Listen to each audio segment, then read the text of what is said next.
Fold weapon priming sequence complete. Deploying the arc. Cooper, BT, do you read? Cooper, the injector backblast is overloaded my critical internal systems. BT, Cooper. Attempting to restore ocular systems. We fired everything at the fold weapon. No effect on Ocular systems restored. My analysis is probe warning. Hostile Titan detected.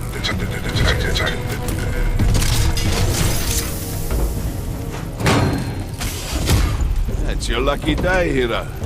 I'm not going to kill you. I don't work for free. But you don't get to kill me either.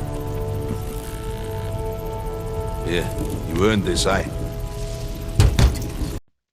Hang on, I recognize that accent.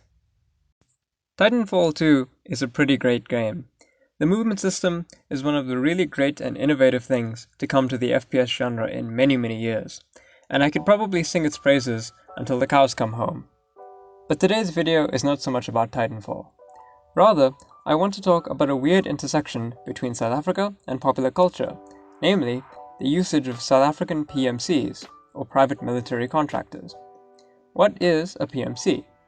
Well, it's a very fancy way of saying mercenary or a gun for hire. PMCs are, in today's world, basically private armed security, and they can do anything from providing support in an active war zone to being bodyguards for VIPs. If you've played any FPS in the last 10 years, there's a good chance the enemies you were shooting at, if they weren't zombies or aliens that is, were PMCs. Legally speaking, PMCs are in a kind of grey zone. They aren't deployed like soldiers of a sovereign nation, and yet they can be involved in very serious combat, often with civilian casualties. So Cuban Blisk and his mercenary company, the Apex Predators, would be PMCs. In the game, they're hired to serve the colonial interests of the IMC, who themselves are something of a hybrid between a corporation and a nation-state, though definitely they lean far more towards corporation than nation. The Apex Predators have a contract with the IMC, and they pursue it with a ruthless dedication.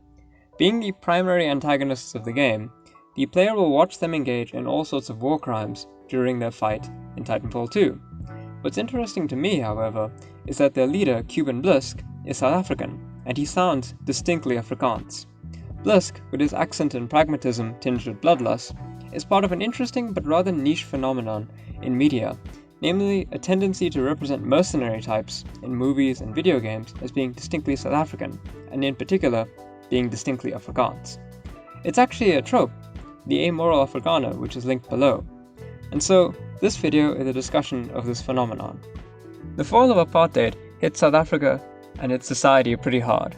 Even though we had, by all rights, a fairly civil transition from the iron grip of apartheid to the new democracy, there was a fundamental change in the nature of the country, and especially in how the military related to the country. The military of South Africa was practically fundamental to the ability of the National Party government to maintain apartheid. Despite arms embargoes, the need for a military to prevent revolt meant South Africa developed something of its own internal arms industry, which would be the Company of Arms Corps. And then, companies like Denel would carry on their tradition to this day. Arms was so necessary in this country that according to the United States Arms Control and Disarmament Agency, in 1989, South Africa ranked 13th in total military expenditures amongst all countries on the planet. That's definitely no mean feat, considering the size of our country as a whole. Such is the influence of South African arms that you've probably even seen one of South Africa's most famous guns in Halo. The sniper rifle shown in Halo is based off an anti-materiel rifle developed by Denel, right here in South Africa. So a major consequence of apartheid ending is that the massive military spending that apartheid entailed declined incredibly. People of color now liberated from apartheid meant that the jail that kept them there was no longer necessary, and with it, the jailers too found themselves a bit too redundant in a nation now looking for peace. It's in this changing environment that we see the rise of the Afrikaner mercenary stereotype. In fact, the formation of one of the most famous PMCs, Executive Outcomes, traces its roots directly to the end of apartheid. At their height, Executive Outcomes had over 2,000 former soldiers of the regime on contract. So with games like Titanfall 2 and Mass Effect 2, Donovan Hock is very distinctly Afrikaans and very distinctly an amoral arms dealer. Aye. People these days want comfort, entertainment, love.